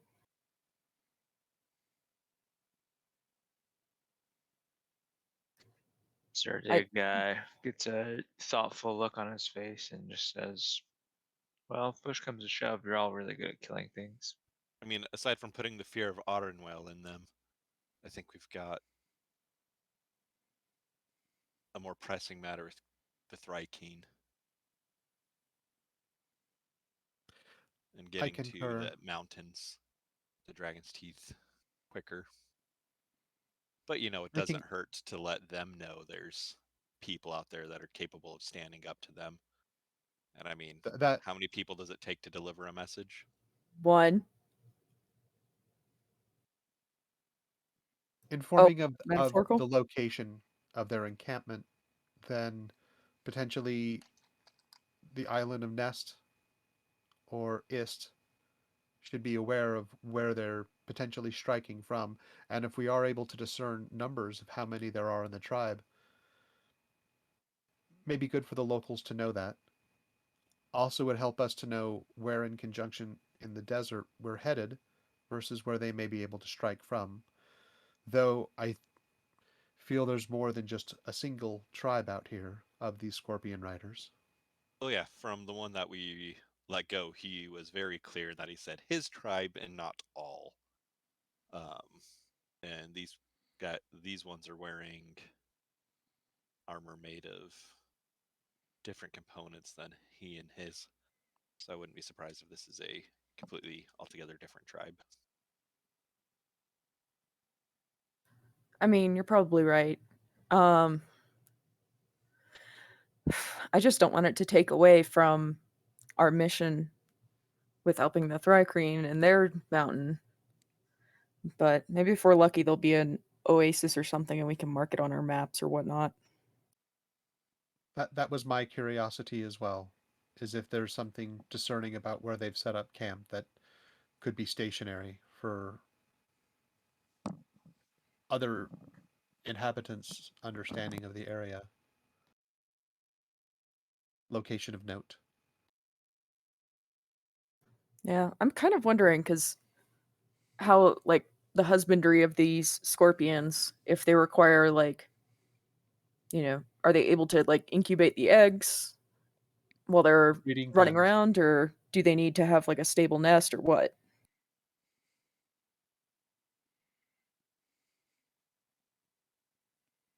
Or a Uh, animals I are w- yeah, very I mean. would think I was just trying to think, would this be like a nature check to try and discern how you would raise scorpions?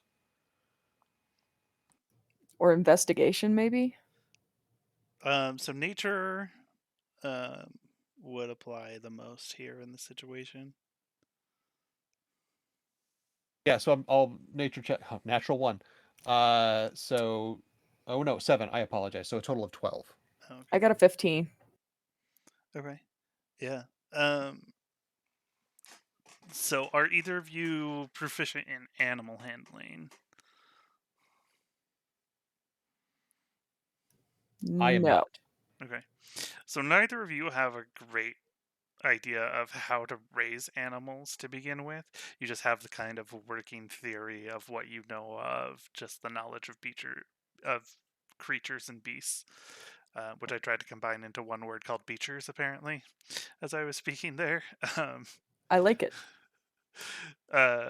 But there are definitely ways to raise all sorts of animals with creatures like scorpions. It's likely that they have a few breeding pairs that they use to raise the young, and when they are nesting, they stay nested until the eggs hatch. But I how many people need to stay with the nest is what you have no clue. Well, we could ask our oh so helpful captives. They might respond truthfully, considering it's not something that's, you know, liable to be dangerous to themselves.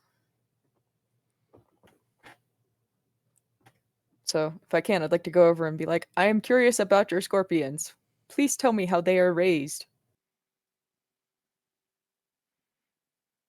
Um,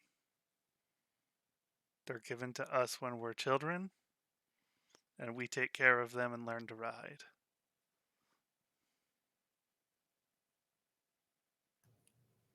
Do they hatch from eggs, or are they live born? I don't know. Okay. How long do they normally live? Like, assuming they get to old age and all. Mine has been with me since I was 10, before you killed it.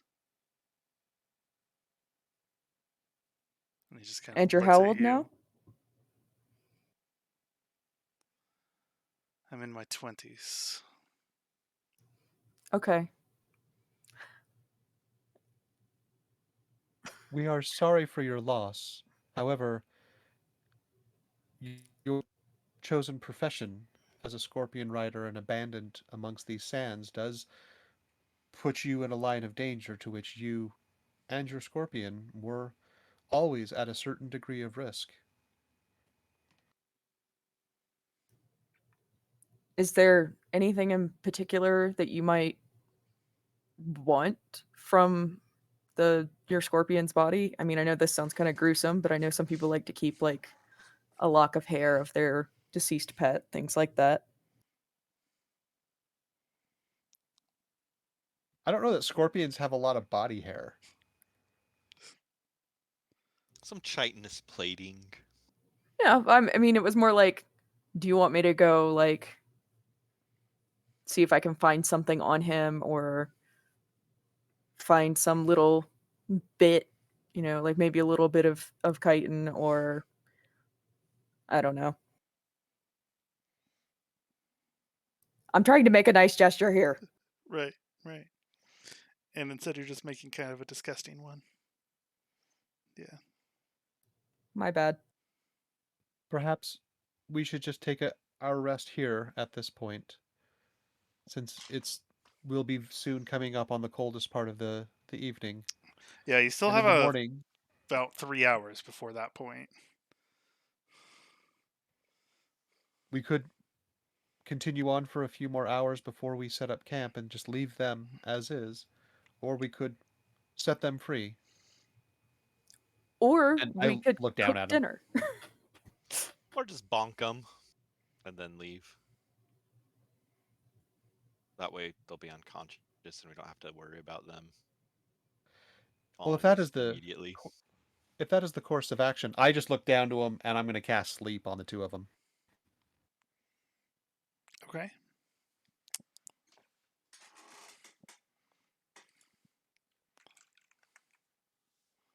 Trying to They remember how get this. a save. There's no save. It's There's no just save, HP based. There's like whoop. Okay. So it's I roll 5d8 and however many hit points the creature has, it can affect, and so they just fall asleep. And they're not So- immune to charm, so yep, they're good. So should I actually roll for it, or like 5d8? They have should be one the hit minimum? point. That is One- way yeah, more so than they're- enough.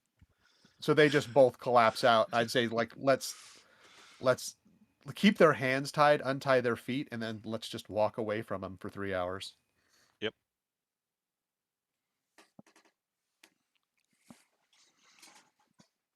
I feel like if we didn't spare them and we intend to follow them, we should either drag them with us or I think we're good. Just Mark 'em. moving on. Let the desert take them. Okay. But give them a chance. So you untie them, take their weapons, and just kind of leave them here sleeping. I would say keep their hands tied, untie their feet, and then just let them to be. Granted, they'll untie their Well, hands in the morning from each other, but we want our rope. slow 'em down a so bit. just Yeah. Oh, yeah. good point. Okay. Yeah, you continue on afterwards and reach a good stopping point for the night, and you're able to take your long rest without any interruptions throughout the night. Before we rest, I'll recast create food and water and top off Top off that. any of our water supplies. Okay. And and food then stored. let's take a quick break and then be back in about 10 minutes. And then we'll continue from there. Okay, 10-minute break.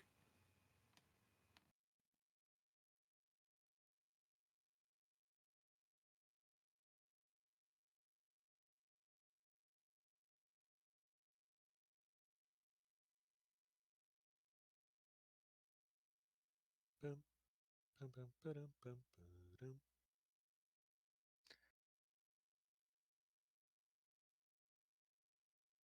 Yeah, we should play some hold music or something. Got any elevator music? Could just randomly sing the girl from Ipanema.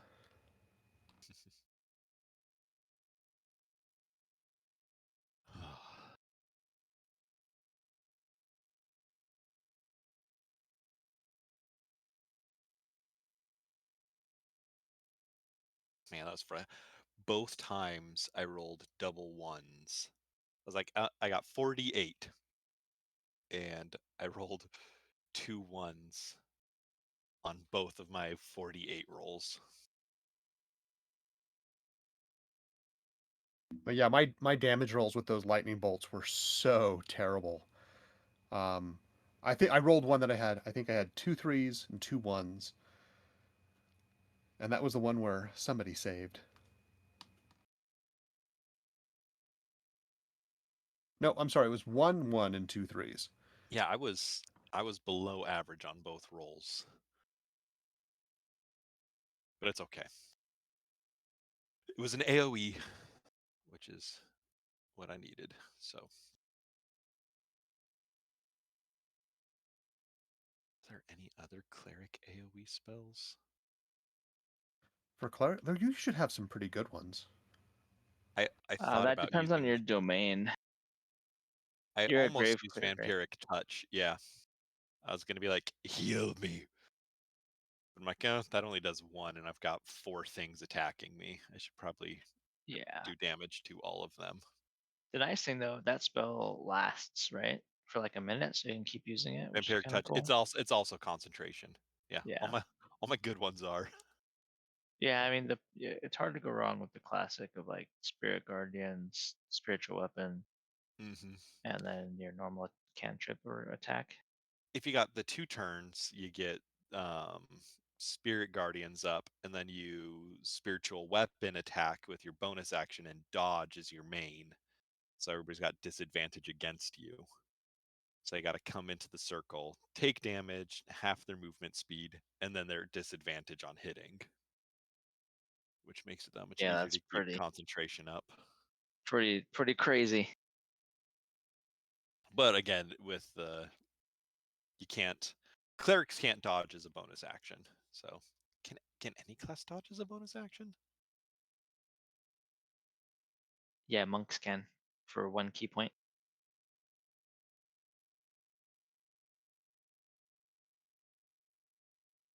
It's part of their key feature they get at level 2, I believe. And their key does regenerate on short rests. So it could be That'd kind be of interesting cool. to have a build, yeah, to do But like 2 in monk. Alondiel would never take anything other than cleric. Yeah. He is very devout. But maybe started off as a monk and then changed, but that's too big of a retcon. I was bummed when I missed when the guy saved against Toll the Dead. I was like, Aaron Will walks with us tonight. Toll the Dead, he's like, save. I was like, oh. No. Set myself up for a great narrative moment and Well, whiff. Don't you have a luck point? his You could have his made him. reply would have been, I can Yeah, his- reroll mine. I don't think I can. Yeah, a luck point can make an enemy. What I should have done is used it when I rolled a 2 on my con save. Oh yeah. But I forgot about it. I'm like, I keep forgetting. I do want to Yeah, try luck to. points are crazy good. I do want to try to get a scorpion next time we come across some of these guys. Do you have a way 3rd time's the to charm. deal with that? I have Charm Monster because How of the staff. fast? So I was hoping maybe I could, oh yeah, get one and then like at least keep it charmed long enough to be able to make it accustomed save to it. us. Yeah, pretty much. Yeah, charm I don't think these- person. I don't think Charm these things count monster as lasts an beasts. hour. So I I mean, just we can got always got use back them. and heard you talking about that. Your staff does have Charm Monster, but it's specific to plant creatures only. Oh, snap. And it specifies that in the description. Because he was very focused on plants. Yes. Okay. he was a wizard school of druid, right? Are these Basically. scorpions like made that. out of plants? They are not made out No, of plants. they are not. Can we infect them So with a fungus? Are you a And circle take over of the spores fungus. druid? We're not gonna do the what's the Cordyceps? yes. Zombies? Thank you, the zombie fungus. The Last of Us? The Last of Us. Cryptoceps? What is it? Cordyceps. Is that Cordyceps. Yeah, Cordyceps? Alondio was right. Mhm. But yeah, I think there's a couple different species in that family or genus or whatever that affects a lot of different types of critters they can just take over. How my players Certainly- started the zombie apocalypse. Yeah. I wish Yeah, you it could is multi-class like full of domains or your subclasses, because do like half circle of spores, half circle of stars. That'd be interesting. Yeah, but like there's no really good way to scale that appropriately. Yeah. So. I know. Alright. But yeah. Wouldn't you have to like double all of your levels or something? So it'd be like multi-classing. Well, Alondiel could take a class of druid and focus on circle of spores. I don't know if you need two levels of that to get circle of spores, or at least Yeah, one. it would be 2. So druid, you pick the circle at 2. Wizards, you pick your school at 2. Clerics, you pick your class at 1. or your whatever it's called in the cleric world.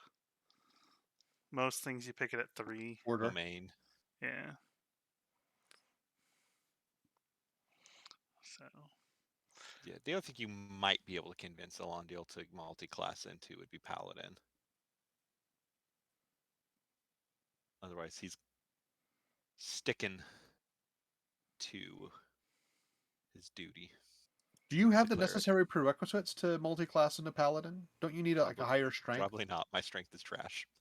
Yeah, I was like, it's 7 or something, right? Yeah. Very much a classic priest build. yeah, super classic priest. Let's see. Is Zerdig back yet? Yeah, been back. Cool. Then we are all back. And Charisma's high enough. My strength is not.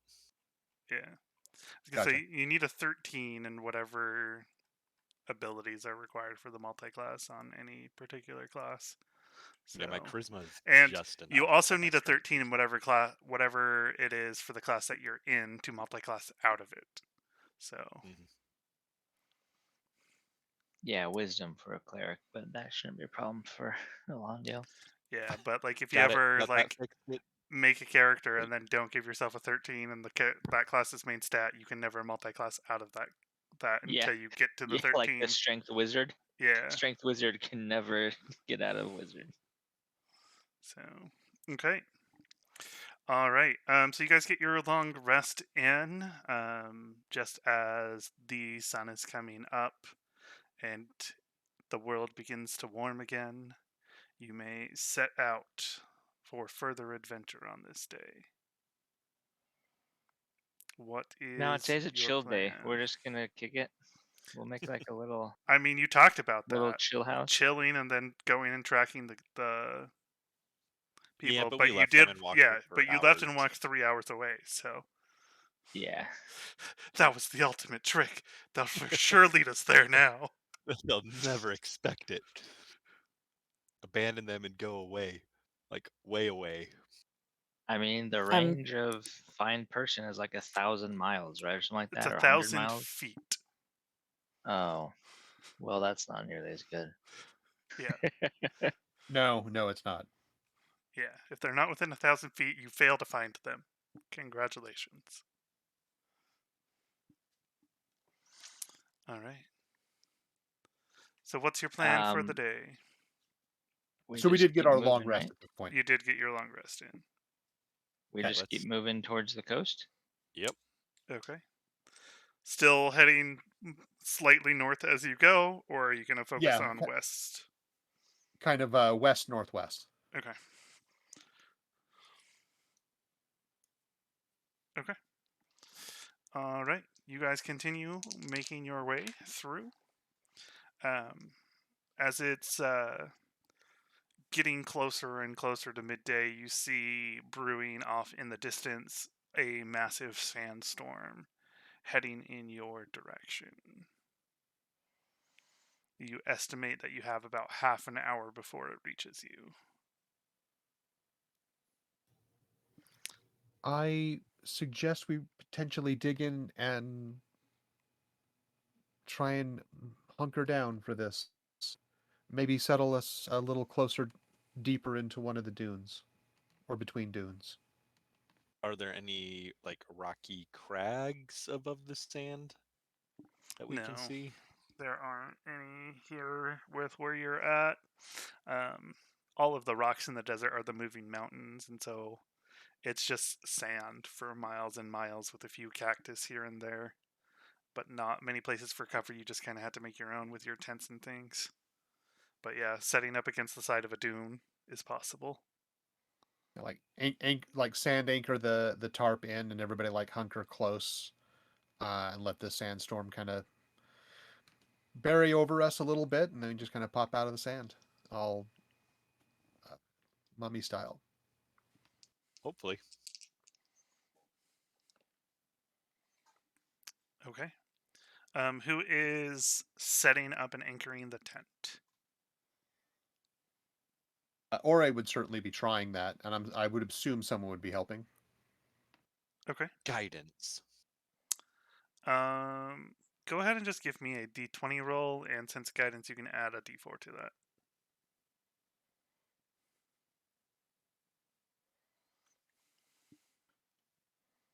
Oh, boo! That's a terrible roll. Total of 6 with the D4. Okay.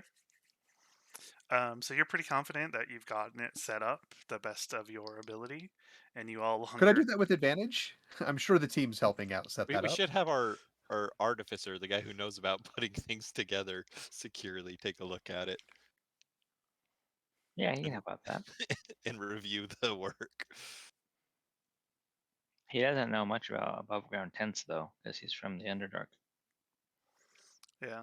But they're simple enough. I mean, it's like put a stake in the ground and then secure it somehow. So Right. Which there's stakes in the ground, and it's through. It looks secured to the best of your knowledge. So. he gives him a thumbs up. Looks great. You know what's terrible is I actually know how to secure a tent in the sand for a sandstorm, but doesn't apply here apparently. Can I make a survival check to make sure that yes, this is Wait a sturdy enough, second. will survive? Sorry, I missed something. Ore had said let's dig in, and I took that literally. But if we're making tents, I don't think that's good enough. I think we should use our magical powers to literally dig into the ground. Yeah, but that gives us a greater chance of being buried. That's fine. We can use our magic powers to dig out of the ground. Do you I have don't magic any diggy powers? digging powers. I do not have magic diggy powers, so Yeah, I thought you guys Let had me asked check. about that, and none of you had that spell. Hmm. Yeah, I- no one has molding I- or whatever. Prepped stone shape, but I think that applies in sand. That does not. Yeah. All right. So tent Well, secured into shoot. the side of the dune, dug out just a little bit to give you guys Air. air and a bit more to secure it on. Now let's. And I would have angled on a dune that is the dune face away from the storm, so the storm would be kind of coming at our back, Mhm. not directly at us. Okay. All right. Let's see how this goes. Okay. All right. The sandstorm Ooh. beats Could I against have the tent. used my daily luck point to re-roll that d20? Yes, you took that. You Okay. can use that whenever you feel like that.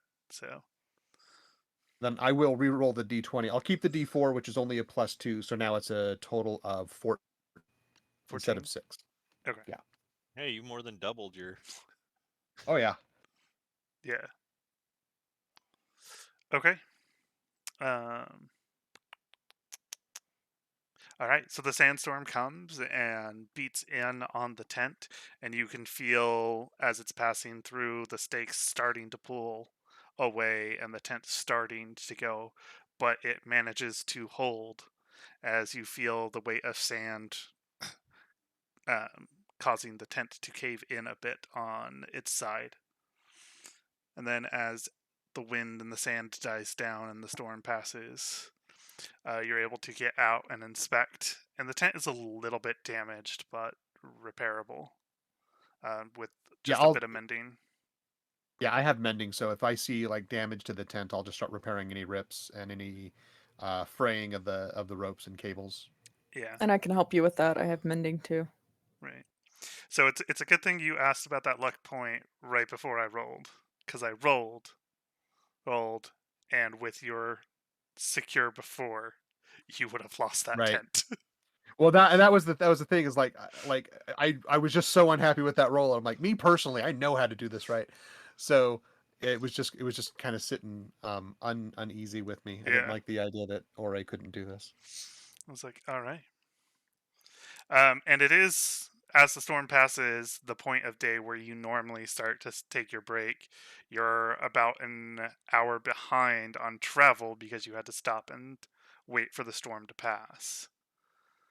Do you want to risk pressing on in the heat or just call it quits a little early on your travel? Call it. It'll give us time to get Yeah. all the sand out of all the Yeah. crevices. And we can push forward in the nighttime if we need to. Like if we're gonna make a push, we'll do it in the cool instead of in the heat. Yeah, and we can take a little time fix anything that maybe needs a little bit of mending that we hadn't got to. Okay. Give ourselves just a little bit of an extra wind for those of us that, like after a certain number of days, pushing yourself too hard, I think, is a little rough on all of us. So yeah, makes sense to kind of just take it as an easy day, like we were talking about this morning. Okay. Yeah. So you're able to go ahead and take a nice long short rest to repair all your things Nice. and A nice long short rest. yeah, because like it's like 4 or 5 hours as you're waiting for the heat to die down a bit and for the sun to go down, where A it's medium rest, if you will. yeah, where it's no longer the hottest part of the day, um, but it's not just an hour, so but yeah, it goes by uneventful. You're able to get the tent fully repaired in that time, get the sand off of everything, evaluate the damage to everything else, and come up with a plan of how to better secure your tent in the future, allowing you to roll with advantage on the next sandstorm, as long as you Cool. execute that plan. So, Yeah, I will start making a plan about making sure we can secure wider, flatter objects to secure as sand acres with the tent, and keeping the tent a little flatter against the sand, maybe even burying in the edges a little bit more. okay. All right. Making note.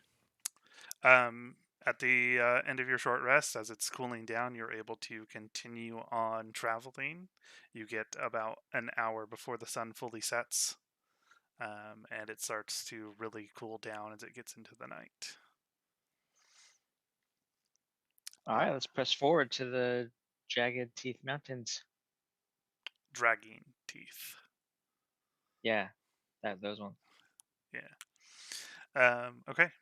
Do you have a formation for tonight? Same as last night?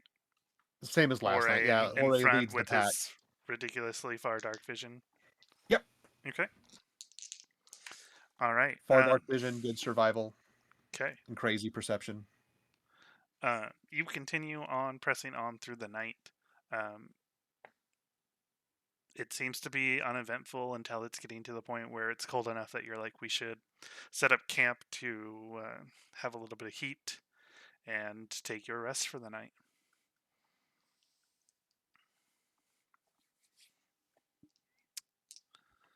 Cool. Also doing another general heading through the night, through the morning. Update my passage in my book. This title I am chaptered Blood on the Sands, a trip to the floating isles. Okay. Anybody else have anything that you're wanting to do at night at this camp? Mostly just cast create bonfire and then curl up next to it. Okay.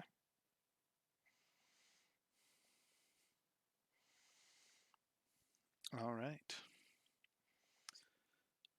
So in the morning, as the sun is rising and it begins to get warmer and you all get up, you get your long rest and you begin setting up or taking down camp, not setting up camp, taking down camp and begin heading out. You see off in the distance towards the south another sandstorm. This one, though, you can see peeking out above the sandstorm is a bit of mountainous rock. And you were informed that some of these mountains do move fast enough that they kick up enough sand to create a storm in front of them wherever they go. Yeah, I'll call that out as we see it. Yeah. Insanity, I don't know if you saw it in the chat, you probably didn't, but Alondiel's only got a few minutes left, and I'm getting really tired too, so we might want to wrap the scene up. Yeah, Early today. Yeah, we normally go for about another 20 minutes, but that's fine. We can go ahead and call it here. With you guys having the decision to make in the morning of whether you want to veer off course and head down towards the mountain with its sandstorm, or continue on in your northern western direction. Next episode we can title Sandstorm. Doot. Dun dun dun. Operation Sandstorm. Doot. All right. Yeah. Well, thanks everybody for coming. I know we don't normally have a break, but I had some work I had to take care of, and then we're ending a bit early. So, short session today. But thanks everybody for coming, for hanging out. We appreciate you, and we will catch you next time. Bye bye. Bye. Bye.